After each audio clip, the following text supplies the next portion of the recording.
리그를 주도해온 전통의 강호 이미지가 있어요. 한국 프로야구로 치면 재수가 좀 없어요. 당시엔 변방 취급을 당했습니다. LG 트윈스랑 롯데 자이언츠 같달까? 심지어 이 두 나라끼리는 사이도 별로 안 좋아요. 배를 타고 장강 하류로 한번 넘어가 볼까요?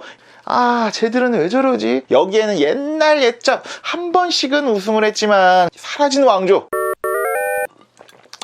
춘추 전국시대 이야기는 많이 들어봤습니다. 오래된 중국 역사, 정신없고 혼란스러운 시대였다, 또는 다양한 플레이어들이 시장에 진입해서 경쟁하는 시기를 비유적으로 표현하는 단어로도 씁니다. 그런데 춘추 전국시대에 대해서 제대로 아는 사람은 드물어요.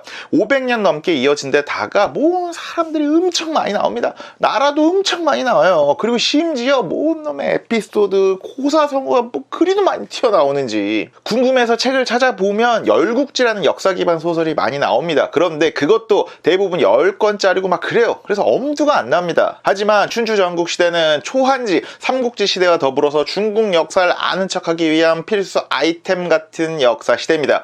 중국 역사 속의 비유와 상징, 고사성어 등등이 춘추 전국시대부터 삼국지 시대까지 쏟아져 나옵니다. 즉 동양사에서 어느 정도는 알고 있어야 하는 시대이기도 한 거죠. 그러다 보니 춘추 전국시대를 잘 알고 있는 역독들도 많고 짧은 시간 안에 아는 척하는 게 쉽지는 않습니다. 그렇기 때문에 이번 시간에 열국지를 읽기 전에 춘추 전국시대를 본격적으로 공부하기 전에 틀거리를 잡는 영상이라고 생각하시고 마음 편히 옛날 이야기 듣듯이 봐주시면 될 것 같습니다. 그 첫 번째 시간은 춘추 전국시대 중에서도 먼저 나오는 춘추시대에 대한 이야기들을 해보도록 할게요. 그에 앞서 아는 척 포인트 하나, 우리가 전제군주라고 하죠. 왕과 황제가 없는 정치 체제를 공화정이라고 하잖아요. 리퍼블릭. 이 공화정이라는 말이 주나라에서 왔다는 썰이 있습니다. 기원전 840년경 주나라 여왕, 여기서 여왕은 여자 왕이라서가 아니라 왕 이름이 영왕인 겁니다. 주 여왕이 폭정을 일삼다가 폭동으로 쫓겨났대요. 그런데 바로 다음 왕이 자리를 잇지 않고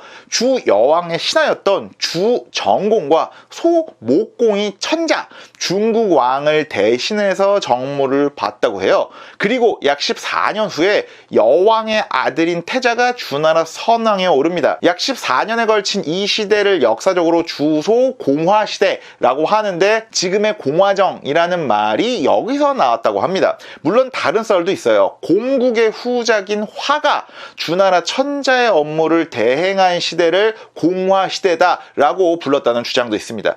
뭐가 맞건 공화라는 단어 자체가 왕을 대신해서 신하들이 다스린 시기 또는 왕이 없었던 시기에서 따온 말이겠죠. 물론 이 시대의 공화는 지금처럼 어떤 국민 주권의 개념보다는 섭정의 개념이 좀 더 강했던 것 같습니다. 그럼 본격적으로 춘추 전국시대, 특히 춘추 시대에 대해서 아는 척 한번 해보도록 하시죠. 하나라가 망할 때의 왕과 그 파트너는 거왕매희입니다. 그리고 상나라의 망국 파트너는 주왕달기입니다. 그럼 주나라가 망할 때의 파트너들은 누구였을까요? 바로 유왕과 포사입니다. 미녀인 포사에 빠져서 주유왕이 봉화로 장난질을 치다가 서쪽에 있던 이민족인 견용족의 침입을 받고 당시 수도였던 호경이 함락돼서 주나라가 멸망을 합니다. 그러나 기원전 770년경에 이 주나라의 신하국가들, 즉 제후국가들이 호경의 동쪽에 다시 터를 잡고 주나라를 세워줘요. 그래서 망하기 전에 주나라를 서쪽의 주나라라고 해서 서주라고 하고요. 그리고 망한 이후에 이 제후국들이 다시 나라를 세워준 나라를 동주라고 합니다. 그래서 춘추 전국 시대를 동주 시대라고도 부릅니다. 그래서 어떤 열국지 같은 경우는 동주 열국지라고도 하거든요. 그런데 이 주나라 왕, 천자 입장에서는 얼마나 쪽팔리겠습니까? 예를 들어서 외나라 놈들한테 한양이 함락을 당했는데 함경도지사랑 평안도지사가 평양 땅에 다시 나라를 세워준 거예요. 그럼 지방 제후들한테 이 천자가 면이 설까요? 그래서 이때부터 주나라 왕의 말을 제대로 듣지 않고 이 제후국들끼리 치고받기 시작합니다. 바로 바로 그 시기가 우리를 뭐라고 부르느냐? 바로 춘추 전국시대라고 하는 겁니다. 그런데 이 당시만 해도, 바로 춘추 시대까지만 해도 아직 주나라의 왕, 천자의 권위가 좀 있었어요. 그래서 무턱대고 제후나라들이 주나라 꺼져! 라고 말하는 게 아니라 임금님을 도와서 나라를 바르게 세우고 오랑캐 이민족들을 쫓아내자 라는 분위기가 강했습니다. 그걸 사자성어로 존왕양이라고 합니다. 그럼 춘추시대는 존왕양이 하는 시대라고 이해하면 되겠죠. 존왕양이를 명분으로 해서 제후국들 중에 가장 센 놈, 아니 가장 센 국가들이 존왕양이 클럽의 우두머리가 됩니다. 그걸 우리는 뭐라고 부르느냐? 패자라고 부릅니다. 그래서 바로 춘추 시대는 패자를 중심으로 해서 이해를 하시면 편합니다. 이 시대에 누가 패자였고 누가 그 패자를 도왔고 그 패자와 관련된 이야기는 어떤 것들이 있었는지 알면 되는 겁니다. 많은 역사책에서는 춘추 시대의 패자를 5명으로 규정을 했습니다. 춘추 시대에 5명의 패자, 그래서 춘추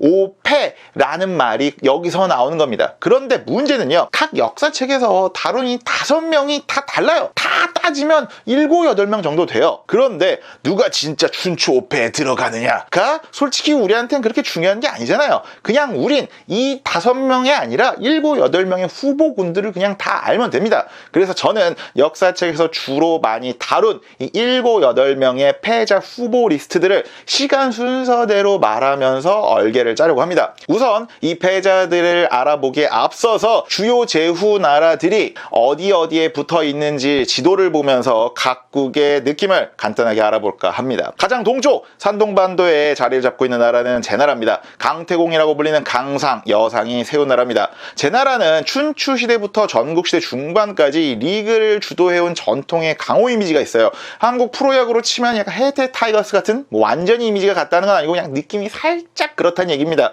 심지어 모기업이 바뀌는 것도 비슷해요. 타이거즈가 해태에서 기아로 모기업이 바뀌잖아요. 제나라도 중간에 왕족이 한번 바뀝니다. 강성에서 전시로. 제나라 위에는 옆나라가 있습니다. 지금 중국의 수도인 베이징이 있는 지역의 중심을 잡고 있었는데 당시엔 변방 취급을 당했습니다. 그러나 뭔가 이 한방에 있는 도깨비 팀 같은 이미지예요. 굳이 끼워 맞추면 약간 NC 다이노스 같은 한방에 있습니다. 우승한 적은 없는데 우승을 못하게 할 수 있는 팀이랄까? 심지어 옆나라에도 NC의 양의지 같은 네임드 장소가 한 명 있습니다. 전국시대에 나오는데 그때 다시 한번 말씀을 드리도록 하겠습니다. 제일 서쪽, 지금의 섬서성, 시안, 장안 지역을 중심으로 온 진시 황제의 진나라가 있었습니다. 유명하죠? 그런데 얘들도 초반에는 약간 변방 취급을 당했습니다. 그러나 전국시대부터 강대국의 자리에 올라서 전국시대를 주도해요. 굳이 비유를 하자면 두산베어스 같은 재수가 좀 없어요. 죄송합니다. 진시 황제의 진나라 옆엔 어나더 진나라가 있습니다. 태양산맥 서쪽, 지금의 산서성 지역입니다. 이 지역이 당시에는 소소하게 꿀땅이라서 춘추 시대를 주도한 강국이었습니다. 그런데 춘추 시대 말에 쪼개져서 사라져버렸습니다. 이 사라진 왕조, 현대 유니코스 같은, 죄송합니다. 진시 황제의 진나라와 나중에 쪼개지는 진나라는 한자는 다르지만 우리나라 말로는 다 진나라예요. 그럼 얘들을 어떻게 구분하느냐? 중국어 발음이 다릅니다. 중국어를 영어로 차이나라고 하잖아요. 그게 진시 황제의 진나라에서 왔다는 썰이 있잖아요. 그래서 그런지는 몰라도 진시 황제의 진나라는 친나라예요. 성조는 이성이에요. 그래서 진. 동쪽에 있는 진나라 같은 경우는 진으로 발음돼요. 성조가 사성이에요. 그래서 찐이라고 부르면 됩니다. 삼국지에서 사마소, 사마염 부자가 세운 나라도 바로 이 찐나라입니다. 한자가 같아요. 춘추 전국 시대에 이 찐나라 지역의 노급을 받아서 찐나라가 됐다고 하네요. 그래서 앞으로 진시 황제의 진나라는 친나라라고, 그리고 가운데에 있는 진나라는 찐나라라고 발음을 하면서 구분을 하도록 하겠습니다. 다시 지도로 오시죠. 지금의 호북성, 삼국지 시대에는 형주로 불리는 장강, 중류의 초나라가 있었습니다. 여기도 당시 중국인들의 개념에서는 변방 또는 오랑캐 취급을 좀 받았지만 춘추 시대 중반부터 전국 시대 중반까지를 주도해온 나라 중 하나입니다. 굳이 비유하자면 약간 삼성 라이온스 같은? 배를 타고 장강 하류로 한번 넘어가 볼까요? 여기에는 옛날 옛적 한 번씩은 우승을 했지만 그 한 번 말고는 역사에 크게 두각을 나타내지 않은 구단, 나라들이 있습니다. 심지어 이 두 나라끼리는 사이도 별로 안 좋아요. 바로 오나라와 월나라입니다. 굳이 얘들도 비유를 하자면 LG 트윈스랑 롯데 자이언츠 같달까? 엘로 팬들끼리 보면 자기들끼리도 사이가 안 좋더라고요. 제나라와 초나라, 찐나라 사이에 황하, 중유와 회수, 이 사이에는 많은 나라들이 있었습니다. 정나라, 등나라, 채나라, 노나라, 송나라 등등이 있었지만 역사적으로 봤을 때는 송나라 정도만 기억하시면 됩니다. 송나라도 한때는 춘추 시대를 주도할 뻔하다가 삐끗하면서 약간 나가리 된 느낌이 있습니다. 아, 쟤들은 왜 저러지? 바보 같은데 보면 또 좀 안쓰럽고 그렇습니다. 하나 이글스 같은 좀 애잔함이 느껴져요. 야구 팬분들 너무 감정이입하지 않으셔도 됩니다. 이해를 돕고자 그냥 대충 갖다 붙인 겁니다. 다 드립입니다. 죄송합니다. 우선 춘추 시대를 주도한 세 나라가 있습니다. 그 세 나라가 어디냐? 바로 제초찐입니다. 제초제가 아니라 제초찐이 있습니다. 강태공이 세운 제나라가 초반에 주도를 하다가 나중에 중반 이후로는 이 초나라와 찐나라가 경합을 하는 형세입니다. 예를 들자면 혜태 타이거즈가 다 해먹다가 현대랑 삼성이 막판에 막 이렇게 왕조를 싸우는 그런 느낌? 죄송합니다. 그 느낌을 갖고 7.5명의 패자 리스트를 한 번씩 보시면 될 것 같습니다. 왜 제가 7.5명이라고 말하느냐? 오나라에서 패자 리스트에 들어가는 사람이 아빠와 아들 2명이 나오는데 이 같은 나라인데다가 연달아 등장한 군주라서 2명이라고 치기보다는 1.5명으로 쳤습니다. 참고로 이 당시 패자들은 대부분 왕을 칭하기보다는 주나라의 제후국으로 땡땡공이라고 불렸습니다. 제나라의 환공이면 제환공, 찐나라의 문공이다 그러면 진문공이라고 부릅니다. 이번 시간에는 춘추 전국시대의 틀을 잡는 시간이라고 생각하시면 될 것 같습니다. 다음 시간에는 본격적으로 춘추리그의 우승팀, 아니 춘추시대의 패자들에 대한 이야기를 본격적으로 하도록 하겠습니다. 춘추시대에 어떤 영웅들이 등장하고 어떤 이야기가 펼쳐질까요?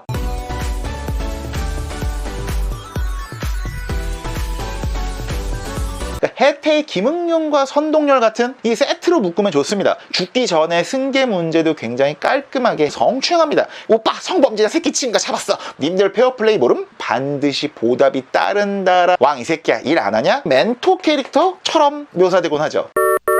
거두절미하고 이제 춘추시대의 흐름 잡기에 본격적으로 한번 나서 보시죠. 잘 알려져 있지는 않지만 원래 춘추시대를 처음 주도하기 시작한 건 주나라 재상 역할을 하던 정나라 장공이라는 인물입니다. 그런데 득보입니다. 그래서 패스. 실질적으로 역사책에서 춘추리그의 첫 번째 주도권을 잡은 건 제나라입니다. 그 제나라의 전성기를 이끈 사람이 바로 제황공입니다. 그리고 이 제황공을 도운 명재상이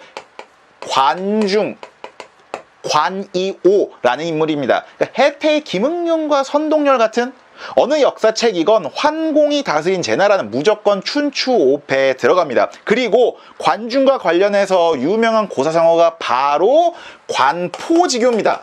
관중과 포수가의 우정, 최고의 우정을 뜻하는 고사성어죠.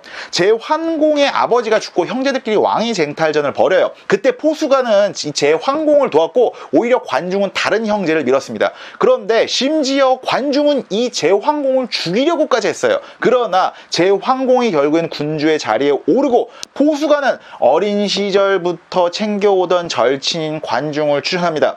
자신을 죽이려고까지 했던 관중을 등용하라고 하니 제환공 입장에서는 황당하죠. 그런데 이때 포수가가 주군께서 제나라만 다스리려면 저 하나로 충분합니다. 하지만 천하를 다스리려면 관중의 능력이 반드시 필요합니다.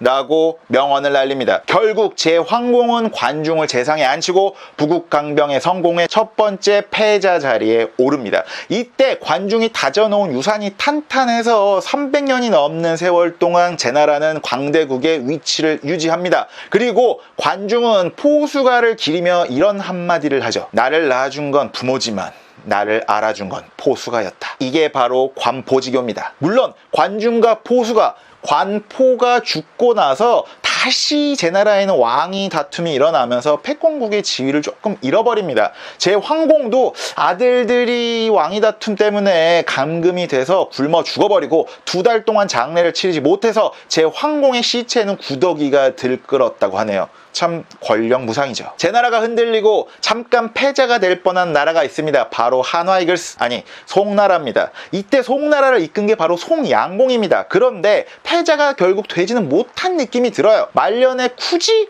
신하들이 말리는데 굳이 초나라랑 싸웁니다. 그렇게 홍수 전투를 벌이는데 초나라 군대가 이제 강을 막 건너고 있었어요. 그래서 장군들이 저때 차지 이긴다고 빨리 치러 가자 그럽니다. 그런데 송양공이 님들 페어플레이 모름? 이러고 기다려줘요. 그렇게 초나라 군대가 강을 건널 때까지 기다려주고 싸웠는데 결국 대패를 합니다. 그리고 나서 그 홍수 전투에서 송양공은 부상을 당하고 결국 사망합니다. 송양공의 신하들의 표정은 대충 이런 느낌이 아니었을까요? 죄송합니다. 전쟁은 스포츠와 다릅니다. 전쟁에선 이기는 게 장땡이죠. 이때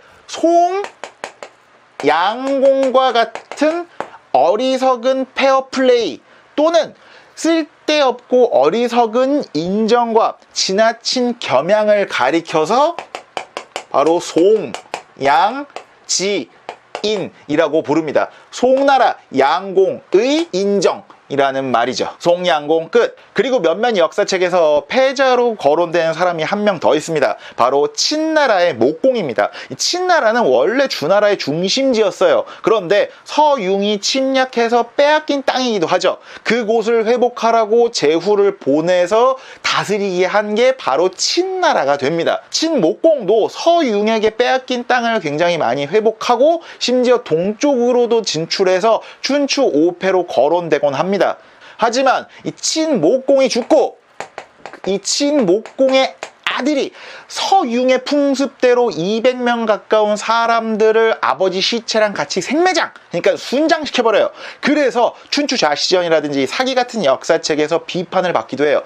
그래서 그런지 이 친목공은 이 다음에 나올 찐패자인 찐문공이 어려울 때 도와준 멘토 캐릭터처럼 묘사되곤 하죠. 제황공 다음으로 대부분의 역사책에서 춘추 5패로 거론되는 패자가 바로 지금 등장합니다. 찐패자, 찐나라 문공입니다.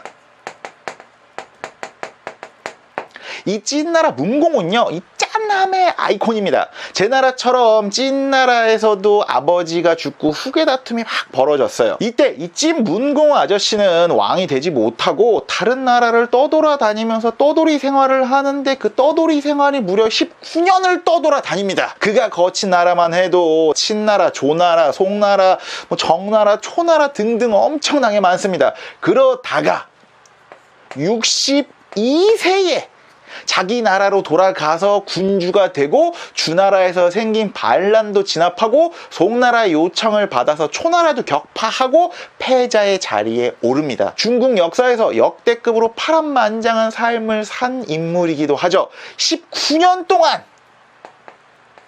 떠돌이 생활을 하고 방랑을 하면서 온갖 역경을 겪지만 이를 묵묵히 감내하고 늙음하게 군주가 되고 심지어 패자의 자리까지 오른 대기만성형의 인물의 바로 그 대표 주자가 바로 찐문공입니다. 그래서 동양사에서는 방랑자 신세를 겪는 죽은 군주를 격려하는 신하들이 항상 드는 예가 바로 이 찐문공이 되는 겁니다. 특히 찐문공은요, 제황공이 죽은 이후에 제나라가 흔들리는 걸 봐서 그런지 죽기 전에 승계 문제도 굉장히 깔끔하게 해결을 해요. 죄송합니다. 그래서 찐문공 이후에 찐나라는 춘추시대의 주도권을 갖죠. 심지어 찐나라가 쪼개져서 조나라, 위나라, 한나라로 3분이 되는데 이 세 나라 모두 전국시대의 메인 플레이어가 될 만큼 큰 유산을 남긴 군주입니다. 이번에 나오는 패자도 많은 역사책에서 춘추 5패에 껴주는 분입니다. 바로 초나라 장왕입니다. 왜? 아니 다른 데는 다 땡땡 공인데 왜 얘는 왕이라고 부르지? 초나라는 이 당시에 밖에서 보건 아니면 스스로건 주나라의 제후국이라는 생각을 잘 안 했어요. 묘족이 세운 나라라는 이야기도 있습니다. 그래서 그런지 본인들의 군주를 이때 왕이라고 꾸준히 칭했습니다. 주나라의 권위에도 꾸준하게 도전하기도 했죠. 그 초나라가 장왕 시절에 춘추리그의 맹주가 되죠. 초장왕의 아는 척 포인트는 초장왕과 관련된 고사성어 2개 정도만 알고 계시면 됩니다. 바로 불비불명과 절영지연입니다. 우선 불비불명부터 볼까요? 초장왕은요 어린 나이에 즉위를 했습니다. 그런데 3년 동안 일을 안 하고 맨날 파티만 해요. 그때 오거라는 충신이 묻습니다. 산에 큰 새가 있는데 울지도 않고 날지도 않습니다. 어떻게 생각하십니까? 그러니까 왕 이 새끼야 일 안 하냐? 라고 따진 거죠. 그때 장왕은 그 새가 날면 날갯짓 한 번에 천리를 갈 것이고 한 번 울면 만리에 소리가 퍼질 것이다 라고 답합니다. 그러니까 야 내가 막상 일하면 난리 난다 기다려라 라고 답한 거죠. 그리고 나서도 막상 초장왕은 일을 안 하고 계속 놀아요. 그래서 소중이라는 오고의 절친인 충신이 다시 한번 따집니다.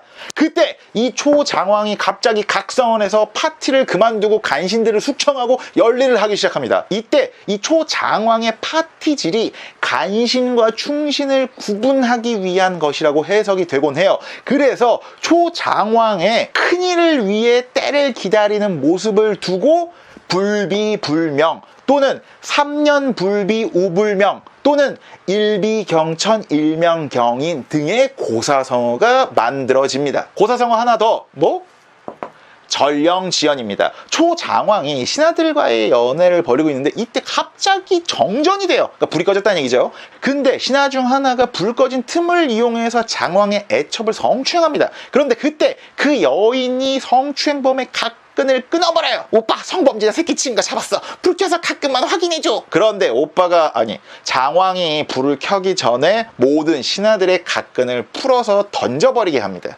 신하들의 잘못을 감싸준 거죠. 그런데 이 신하가 나중에 전투에서 초장왕의 목숨을 구해줘요. 초장왕이 해준 행동 을 두고 남의 잘못을 관대하게 용서해주면 반드시 보답이 따른다라는 뜻의 전령지연, 전령지회라는 고사성어가 나옵니다. 이렇게 초나라와 찐나라가 서로 패권을 다투고 싸우다가 갑툭튀로 오나라와 월나라가 춘추리그의 패자로 떠오릅니다. 라이벌인 이 오나라와 월나라의 이야기는 이 세트로 묶으면 좋습니다. 실제로 오월동주라는 사자성어도 있잖아요. 아무리 원수인 오나라와 월나라 사람이라도 한 배에 타서 이해관계가 맞으면 어떤 난관도 헤쳐나갈 수 있다. 그런 단어죠. 오나라와 월나라의 패자 이야기는요.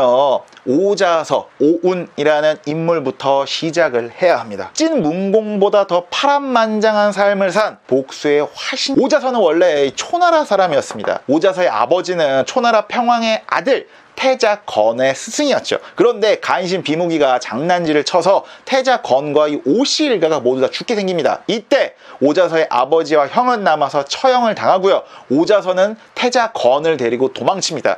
그렇게 떠돌이 생활을 하다가 태자 건은 결국 죽고요.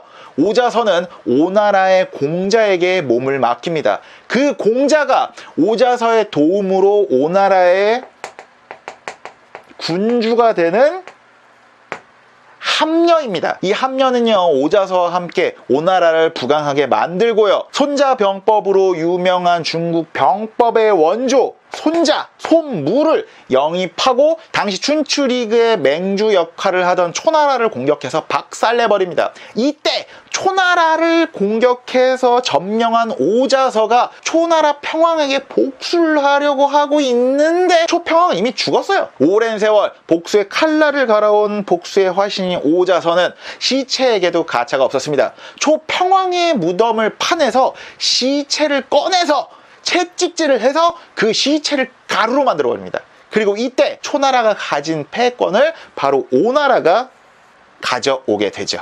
그러나 패자가 된 오나라 함녀는 자만심에 빠져서 월나라를 공격하다가 월왕 구천의 계략에 빠져서 죽고 맙니다. 그리고 함녀의 아들인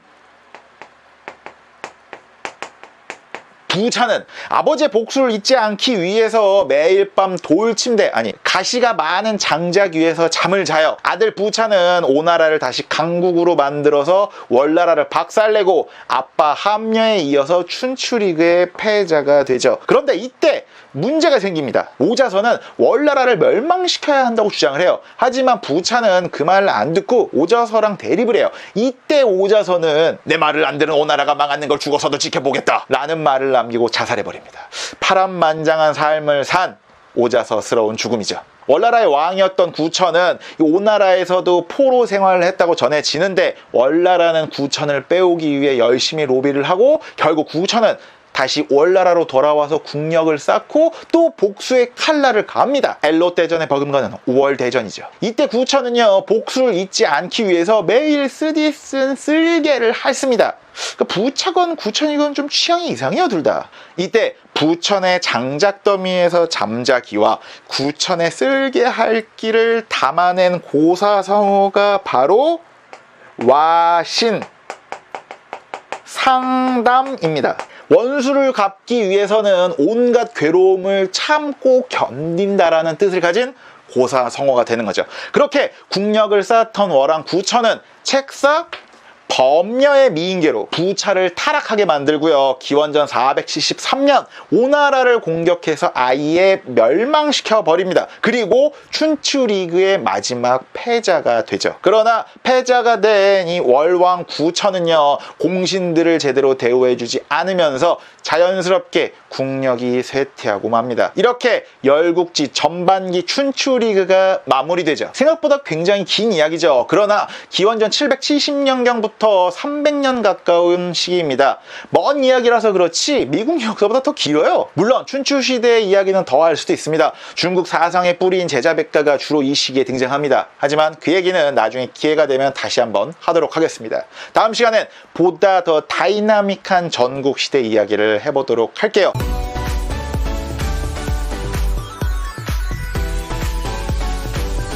열국지 춘추전국시대의 시즌2 전국시대 이야기입니다. 존왕양이라는 명분을 갖고 춘추리그의 맹주인 패자가 주도해온 어떤 춘추시대와는 다르게 전국시대는 소위 이제 캐삭방이라고 하죠. 캐릭터 삭제방. 상대 나라가 멸망할 때까지 싸우는 시기가 옵니다. 전쟁도 그냥 승패만 가리는 춘추시대와는 다르게 상대 진영이 전멸할 때까지 싸우는 선멸전의 형태로 바뀝니다. 여기에 이제 뭐 천자, 제후, 신하의 기존 시스템도 완전히 무시하고 신하가 군주 뒤통수를 쳐서 나라를 빼앗고 이런 일이 빈번하게 일어납니다. 그러다 보니까 나라들도 부국 강병을 위해서가 아니라 정말 생존을 위해서 이전의 시스템을 허물고 혁신을 하기 시작을 합니다. 이런 관점에서 전국시대를 보면은 그 혼란스러운 시대가 조금씩 흐름이 잡히기 시작합니다. 스마트폰 시장으로 예를 한번 들어볼까요? 피처폰이 판치던 시대에 갑자기 스마트폰이 생겨납니다. 이때 뭐가 일어나냐면은 패러다임이 전환되기 시작합니다. 아니, 그냥 기업들이 당황하기 시작하는 거예요. 핸드폰을 잘 만들던 기업들이 야, 이제 진짜 시대가 바뀌고 있구나를 인지하기 시작을 하는 거죠. 그 뒤로는 기업들이 뭘 하기 시작하냐면요, 바로 혁신을 하기 시작합니다.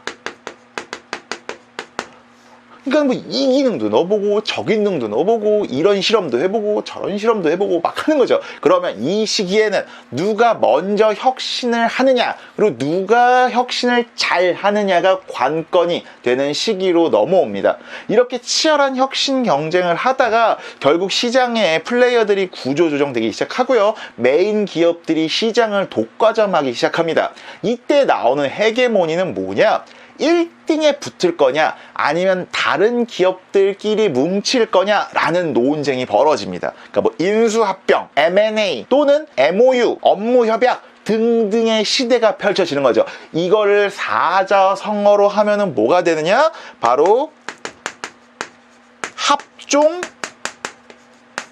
연횡의 시기가 되는 거죠. 지금 스마트폰 시장도 실질적으로는 안드로이드와 갤럭시 동맹과 애플 생태계가 치열하게 경쟁하고 있는 시기라고 볼 수가 있겠죠. 여기서 시장이 클 경우에는 합종 연행을 하다가 두세 개 기업이 독과점을 하는 시장으로 넘어갑니다. 그러나 시장이 생각보다 작을 경우에는 한 기업이 압도적으로 주도를 하고 한 기업이 그 시장을 통일하는 독점 시장 형태로 변화하기 시작합니다. 바로 이거를 전국 시대에 그대로 대입해 볼 수가 있습니다. 저는 기원전 5세기 초중반부터 기원전 2세기 후반까지 약 250년의 중국의 전국 시대를 크게 4시기로 쪼개려고 합니다. 아까 다 말을 했죠. 첫 번째, 패러다임의 전환기. 그리고 두 번째는 바로 혁신기. 세 번째는 합종 연행기. 그리고 마지막으로는 통일기로 볼 수가 있습니다. 여기서 혁신, 개혁이라는 단어를 좀 더 중국스럽게 바꾸면 뭐가 될까요? 바로 변법의 시기가 되겠죠. 전국시대는 패러다임이 전환되면서 시작을 해요. 물론 역사책마다 시작을 달리 보기는 합니다. 그러나 우리는 진짜 전국시대의 시작을 몇 년도로 볼 것이냐, 진짜 전국시대의 시작을 어떤 사건으로 볼 것인가가 중요한 게 아니잖아요. 그냥 다 한번 들어보면 됩니다. 물론 그 사건들은 전부 다 이 패러다임의 전환이라는 측면에서는 일맥상통합니다. 춘추시대의 마지막 패자는 누구였죠? 월나라왕 구우천이 오나라왕 부차를 죽이고 이 오나라를 아예 멸망시킨 기원전 473년을 전국시대의 시작으로 보기도 합니다. 물론 이 월나라도요, 나중에 국력이 쇠퇴하면서 초나라한테 멸망을 당합니다. 그리고 현대 유니콘스 같은 찐나라가 나중에 쪼개져서 사라진다고 했잖아요. 그렇게 찐나라가 분열한 기원전 453년을 전국시대의 시작이라고 보기도 합니다. 자치통감에서는 이 찐나라를 멸망시킨 조나라, 위나라, 한나라를 주나라 천자가 제후로 인정해준 기원전 403년을 전국시대의 시작으로 보기도 해요. 찐나라를 3분할한 SK, 키움, KT, 아니 조나라, 위나라, 한나라를 삼진이라고 부르기도 합니다. 또 다른 기준으로는요, 강상과 여상이 세운 이 제나라의 모기업이 바뀐, 아니 왕족이 전시로 바뀐 기원전 386년을 전국시대의 기준으로 잡기도 합니다. 결국 약 100여 년의 시간 동안 신하가 군주의 뒤통수를 치고 또는 나라끼리 캐삭방을 하는 이런 일이 반복되면서 뭐가 패러다임이 전환되기 시작하는 거죠. 이때부터 제후국들은요, 주나라 천자를 개똥만도 못하게 보는 전국시대가 본격적으로 시작을 하는 거죠. 이때 형성된 전국시대에는요, 7개의 나라들이 캐삭방을 주도합니다. 전국시대를 주도한 7명의 영웅이라고 해서 전국 칠웅이라고 부릅니다. 이번에 나오는 칠웅은요, 사람이 아니라 7개의 나라로 이해하면 됩니다. 모기업이 바뀐 전통의 강호 제나라, 그 위에 한방을 갖고 있는 변방의 도깨비 연나라, 중원의 찐나라를 3분할한 조나라, 위나라, 한나라, 전국시대부터 강호로 발돋움하기 시작한 진시황제의 친나라, 남쪽의 변방에서 강호 역할을 하던 초나라가 전국시대의 메인 플레이어 7나라입니다. 그렇게 기원전 4세기가 돼요. 국가들은 이렇게 가만히 있다간 진짜 죽어나겠구나 라고 인지를 하고 연락의 혁신, 변법을 하기 시작합니다. 그래서 이 시기에는요, 바로 변법을 주도한 그 개혁가 아니면 장군들 중심으로 보면은 좋습니다. 각 나라의 스티브 잡스 찾기라고 생각하시면 편합니다. 전국시대 초기를 주도한 거는 어떤 나라였냐면요, 삼진 중 한 나라였던 바로 위나라입니다. 이 위나라에서는 위문후라는 성군이 등장해서 이회라는 재상을 등용하고 개혁을 단행을 하죠. 그리고 오기 라는 장군을 임용해서 승승장구합니다. 전국시대를 대표하는 전이맨, 전국시대를 대표하는 풍운하가 바로 이 오기입니다. 춘추 전국시대 병법서의 투톱이 손자병법과 오자병법이거든요. 여기서 오자병법을 지은 게 바로 이 오기입니다. 여기서 아는 척 포인트 하나, 손자병법과 오자병법 아는 척하기입니다. 손자병법은 당연히 손씨가 지었겠죠. 춘추시대의 손무가 지었다고 합니다. 함녀와 오자서와 함께 오나라를 춘추시대의 패자로 만든 그 명장. 오자병법은 아까도 말했듯이 전국시대의 오기가 짓습니다. 그럼 당연히 춘추시대에 나온 손자병법이 먼저 나온 거겠죠. 스타일도 다릅니다. 손자병법은 전쟁 그 이상의 어떤 거대 담론을 중심으로 지어졌다고 하네요. 근데 이에 반해서 오자병법은 구체적인 전략과 전술과 병법이 중심이 된다고 합니다. 전쟁을 넘어선 담론을 다루다 보니까 현재에도 적용할 수 있는 이야기가 많아서 정치, 외교, 인용, 처세술의 교과서로도 아직까지 손자병법이 이름을 날리고 있죠. 다른 관점에서 보자면 오자병법이 철기 생산력이 늘어난 전국시대에 맞는, 그러니까 전투 중심적인 병법서라는 평가도 있다고 하네요. 다시 오기 이야기로 한번 넘어오시죠. 오기가 엄마가 그렇게 위독하시는데도 재상이 되기 전까진 돌아가지 않겠다 라고 어머니의 임종을 지키지 않았습니다.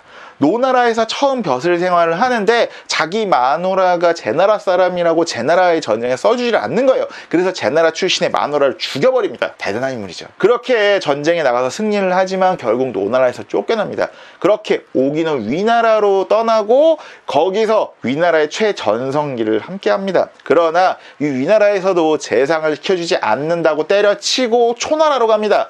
그 초나라에서 결국 재상을 지내면서 많은 개혁들을 해요. 그렇게 초나라가 굉장히 강해지고 있는데 자신을 등용한 초나라 도왕이 죽자 오기의 반대파가 오기를 죽이려 합니다. 이때 오기는요, 나 혼자서는 못 죽는다 라는 마음으로 빗발치는 화살 속에서도 초나라 도왕의 시신을 껴안고 죽습니다.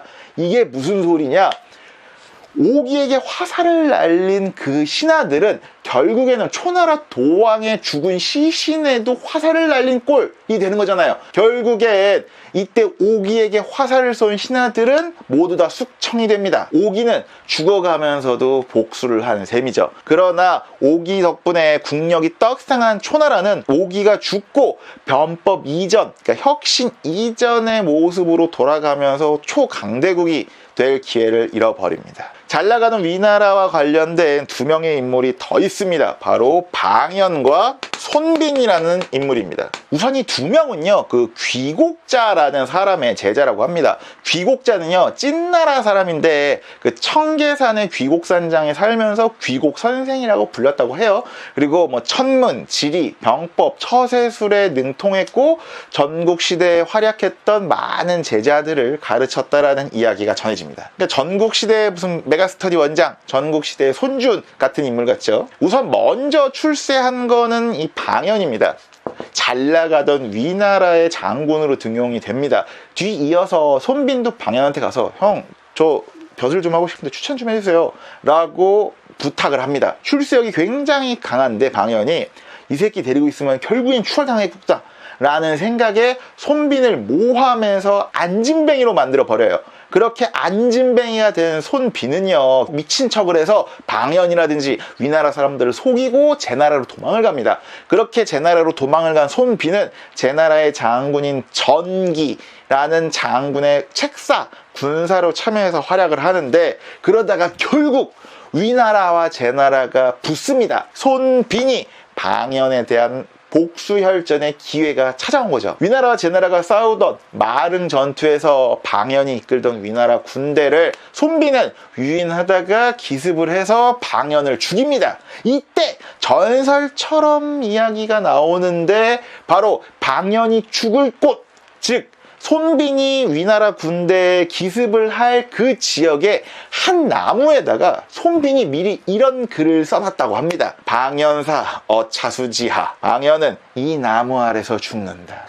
이 간지나는 복수 에피소드 아닙니까? 참고로 손빈은요, 손자병법을 지은 손모의 후손이라는 말도 전해지는데요. 원래 공부는 유전을 절대 못 이깁니다. 이 마릉 전투 이후로 전국 시대의 주도권은 위나라에서 제나라로 이동을 하기 시작을 하죠. 오기와 방연, 손빈이 이렇게 뛰어놀던 같은 시기에 서쪽에서는 변방에 있던 이 친나라가 혁신과 변법을 통해서 힘을 키워나가기 시작합니다. 친효공 때 그 유명한 개혁가인 누구? 상황을 등용해서 국력이 떡상하고 초강대국으로 발전할 발판을 마련합니다. 상황은요, 법으로 다스려야 사람들이 말을 잘 듣는다라는 법가 개혁가의 대표 주자죠. 상황과 관련된 재밌는 에피소드, 고사성어 중에 하나가 바로 작법자패라는 사자성어입니다. 그러니까 자기가 만든 법에 자기가 죽는다라는 뜻인데 자승자박, 자업자득이라는 사자성어랑 비슷합니다. 친효공이 죽고 이 상항의 반대 세력에게 상항도 죽을 위기에 처합니다. 결국 그렇게 상항이 쫓기는 신세가 됐는데 본인이 만든 법 때문에 멀리 도망가지를 못하고 중간에 신고를 당해서 죽음을 당합니다. 상항한테는 비극이지만은 친나라한테는 희극이죠.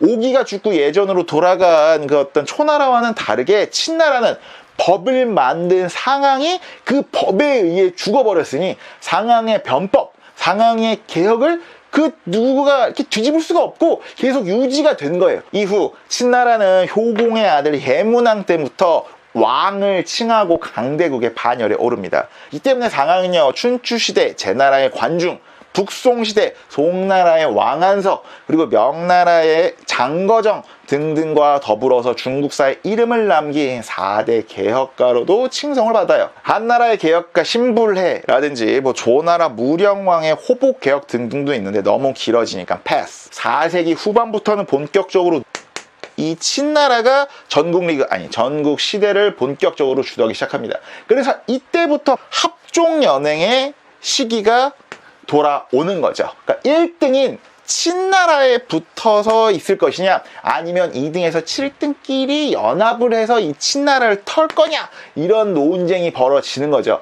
여기서 알아둬야 될 두 명의 재상은 바로 소진과 장의입니다. 합종연횡이라는 사저성어를 만든 장본인들입니다. 참고로 이 소진과 장의도요, 방연과 손빈을 가르친 귀곡자의 대표적인 제자들이라고 하네요. 종과 횡, 그 맨날 헷갈리지 않습니까? 뭐가 가로고 뭐가 세로였지? 시베리아 횡단열차라 그러잖아요.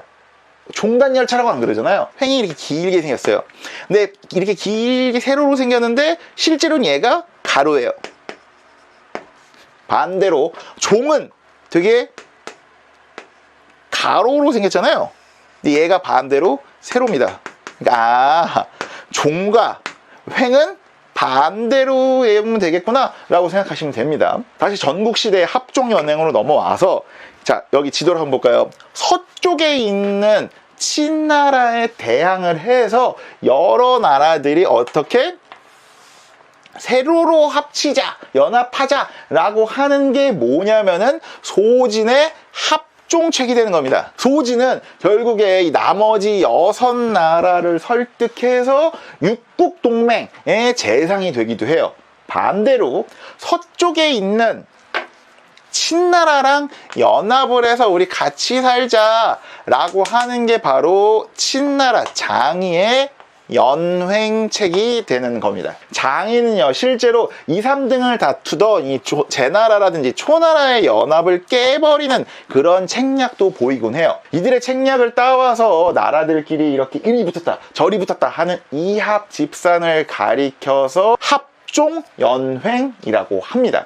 그리고 이 당시의 외교 수를 묶어서 합종연횡가 또는 종횡가라고 부르기도 합니다.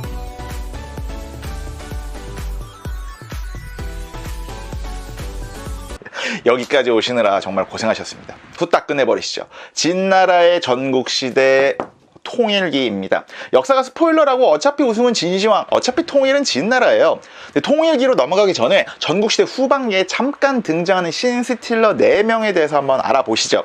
한창 친나라가 전국시대를 주도할 무렵에 청년 왕족들이 등장해서 자기 아래 다양한 식객들, 그러니까 게스트들을 두고 자기 나라에서 절대적인 지지를 받으면서 신나라에 대항합니다. 그걸 우리는 전국 4군자라고 부릅니다. 제나라 맹상군, 그리고 조나라 평원군, 그리고 위나라 신릉군, 그리고 초나라 초신군이 있습니다. 그냥 지나가는 느낌으로 들어만 보시면 됩니다. 제나라 맹상군은 고사성어 계명구도랑 관련이 있어요. 그러니까 이 제나라 맹상군 아저씨가 별놈들을 다 게스트로 데리고 있었는데, 이 맹상군이 친나라에 붙잡혀 있었을 때 닭울음 소리를 잘 내고 개흉내를 잘 내는 게스트들 덕분에 그 볼모 자리에서 빠져나갈 수 있었다. 그러니까 하찮은 재주라도 쓸모가 있다라는 뜻입니다. 조나라 평원군은 고사성어 낭중지추랑 관련이 있습니다. 인재를 끌어모으면서 뛰어난 놈은 주머니 속의 송곳처럼 어디서건 잘 드러나 보인다라는 말을 했다고 합니다. 그리고 위나라 신릉군은요, 나중에 한나라를 세우게 되는 찌찌좌 한고조 유방이 참 좋아했다고 합니다. 그 신릉군의 협객적인 면모 때문에 유방이 정말 신릉군의 빠였다고 하네요. 요 정도만 알고 계시면 될 것 같습니다. 다시 역사의 물결로 돌아오시죠. 역사가 결국 스포일러입니다. 지난 시간에 진나라 중심의 연횡책과 나머지 나라 간의 합종책이 경쟁을 했다고 하는데 결국 친나라의 연횡책이 경쟁에서 이깁니다. 나머지 6나라는 진나라 장의 연횡책에 끌려다녀요. 진나라는 소양왕 때 승상 범수가 원교 근공책, 그러니까 가까운 놈은 공격하고 먼 놈이랑 교류하는 책략을 쓰면서 천하를 압도해요. 이 진소양왕이 제위에 오른 기원전 3세기부터는 본격적으로 이 마지막 4번째 시기 전국시대 통일기로 보면 될 것 같습니다. 진소양왕은 진시 황제의 증조 할아버지입니다. 1등이 압도적으로 치고 나갈 때 2, 3등인 제나라와 초나라는 어디서 뭘 하고 있었을까요? 초나라는 진나라의 연행책에 끌려다니다가 초회왕이 진나라 소양왕의 볼모로 잡히고 친나라에서 결국에는 죽으면서 이 초나라 자체가 뇌사 상태에 빠집니다. 그리고 제나라는 가장 멀리 있어서 진나라의 압박이 적었지만 괜히 이 북쪽에 있는 연나라를 건드렸다가 제대로 털립니다. 이때 나오는 게 바로 연나라의 테임즈, 연나라의 양이지 장군 악의입니다. 연나라 소왕에게 등용이 돼서 제나라랑 캐삭방을 뜹니다.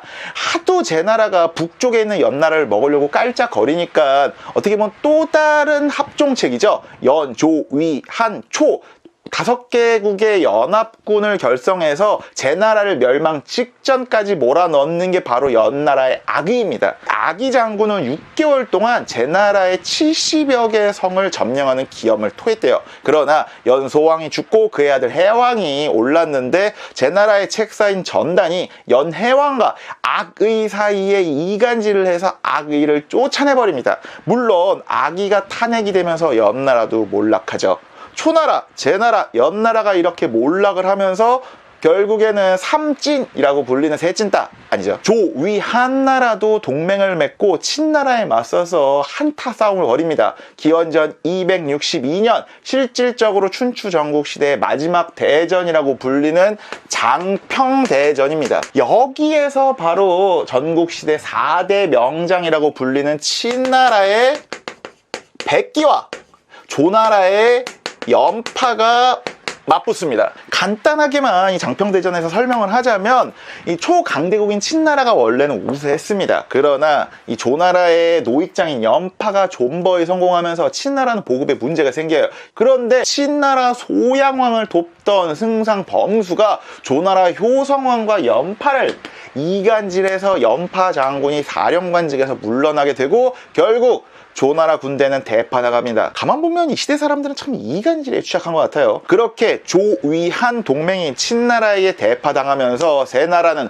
특히 조나라는 뇌사 상태에 빠지게 됩니다. 이 장평대전이 끝난 기원전 260년에 전국시대 통일은 어느 정도 가시권에 들어왔다라고 보면 됩니다.